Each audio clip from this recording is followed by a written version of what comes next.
India has demonstrated considerable restraint in its response. However, it must be said that the Indian Armed Forces are fully prepared to respond to Pakistani. मैं colonel Sophia Qureshi और मेरे साथ wing commander Vyomika Singh आज आपको 6 से 7 मई 2025 की रात 1:05 से 1:30 बजे के बीच भारतीय सशस्त्र बलों द्वारा अंजाम दिए गए ऑपरेशन सिंदूर के बारे में जानकारी देंगे। ऑपरेशन सिंदूर 22 अप्रैल को पहलगाम में हुए विभत्स आतंकवादी हमले के शिकार मासूम नागरिकों व उनके परिवारों को न्याय देने के लिए लॉन्च किया गया था। इस कार्रवाई में 9 टेररिस्ट कैंप्स को टारगेट किया गया और हुए ऑपरेशन सिंदूर के बाद पाकिस्तान पूरी तरीके से बौखला गया है। पाकिस्तान भूल गया है कि भारत की सेना ने ये हमला हमारे ना तो सैन्य अड्डों पर किया है और ना ही हमारे किसी शहर में किया है। भारत ने ये हमला आतंकी अड्डों पर किया है और आतंकवादियों और आतंकी अड्डों को मिटाना ये इंडियन आर्मी की एक क्वालिटी है। इस क्वालिटी को पाकिस्तान को पहचानना होगा। लेकिन इस सिंदूर ऑपरेशन के बाद एक हमारे जनरल जो हमारे जनरल है थल सेना के, उनकी एक पोस्ट आई ट्विटर पे कि पिक्चर अभी बाकी है।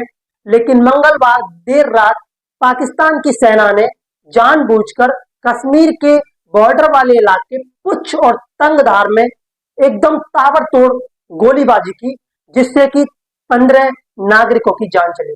हमारे 15 नागरिक मारे गए और 43 नागरिक गंभीर रूप से घायल हो गए। और पुंछ में स्थित गुरुद्वारा, जो सिखों का गुरुद्वारा है, उस पर भी ताबड़तोड़ फायरिंग की गई, जिसमें उसमें 3 भाई मारे गए, एक अमरीक सिंह, दूसरे अमरजीत सिंह, तीसरे रणजीत सिंह। पाकिस्तान ने ये हमला भारत और आतंकवाद का ना रहकर पाकिस्तान और भारत की लड़ाई को बना लिया है। पाकिस्तान जब मंगलवार रात को जब ये फायरिंग हुई, उसके बाद इंडियन आर्मी ने जवाबी कार्रवाई की और पाकिस्तान के कई शहरों में ड्रोन से धमाके किए, जिनमें से रावलपिंडी का स्टेडियम लाहौर में और लाहौर के डिफेंस सिस्टम को खत्म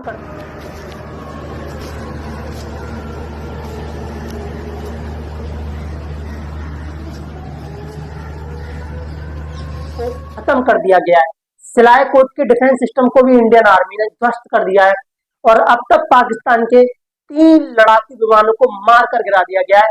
इनमें से 2 है JF-17 और दूसरा है F-16, यानी कि 3 लड़ाकू विमानों को पाकिस्तान के ध्वस्त कर दिया गया है इंडियन आर्मी द्वारा।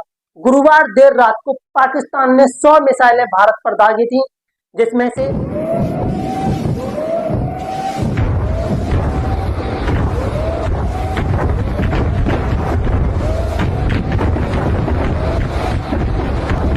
जिसमें से 70 मिसाइलें जैसलमेर के बॉर्डर एरिया में दागी गई थी, जिसमें वहां पर लगे भारत के डिफेंस सिस्टम S-400 ने उनको हवा में मार गिराया। ये S-400 हमने रूस से खरीदा था, तब रूस पर बैन लगा दिया था अमेरिका ने, दबाव में आकर हमने ये खरीदा था, लेकिन ये डील फाइनल की थी हम लोगों ने और आज ये हमारे काम आ रहा है। पाकिस्तान के जनरल आसिम मुनीर, जरा सोचो, तुम आतंकवादियों के आका हो गए तो तुम में भी एयर डिफेंस नहीं, तुम में भी ब्रह्मोस लगा के उड़ा दिया जाएगा। भारत की जो आर्मी है, हमारी आर्मी है, पूरी तरह से सशक्त है और हमारे जो इंडियन आर्मी के जो जवान छुट्टी पर थे, उन सबकी छुट्टियां रद्द कर दी गई हैं। विदाउट रिजर्वेशन, विदाउट टिकट वो बॉर्डर पर जा रहे हैं। लेकिन हम देशवासियों की जिम्मेदारी बनती है कि हमारे जवान पूरी तरीके से बॉर्डर पर सशक्त है, देश पर जान देने के लिए तैयार है, मरने मारने के लिए रेडी है, अपने देश की गर्व के लिए और गौरव के लिए। और हम देशवासियों का ये फर्ज बनता है कि हम देश में रहकर देश की सेवा करें और इंडियन आर्मी का हौसला बढ़ाए रखें और जो भी अपडेट होगा वो मिलता जाएगा। लेकिन सबसे इंटरेस्टिंग बात यह है कि लाहौर में लगे डिफेंस सिस्टम को इंडियन आर्मी ने उड़ा दिया है। लाहौर में लगा डिफेंस सिस्टम नहीं टिक पाया पाकिस्तान का और ड्रोन से हमले भी किए, जिसकी वीडियो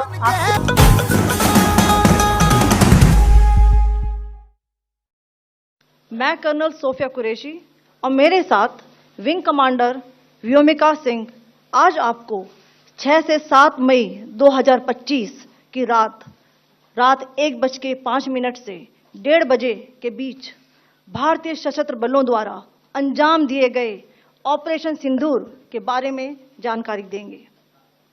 ऑपरेशन सिंदूर 22 अप्रैल को पहलगाम में हुए विभत्स आतंकवादी हमले के शिकार मासूम नागरिकों व उनके परिवारों को न्याय देने के लिए लॉन्च किया गया था। इस कार्रवाई में 9 टेररिस्ट कैंप्स को टारगेट किया गया और पूरी तरह से इसे बर्बाद किया गया। पाकिस्तान में पिछले 3 दशकों से टेरर इंफ्रास्ट्रक्चर का निर्माण हो रहा है। इसमें recruitment, indoctrination centres, training areas व लॉन्च पैड शामिल थे, जो पाकिस्तान और पाक अधिकृत जम्मू कश्मीर POJK दोनों में फैले हैं।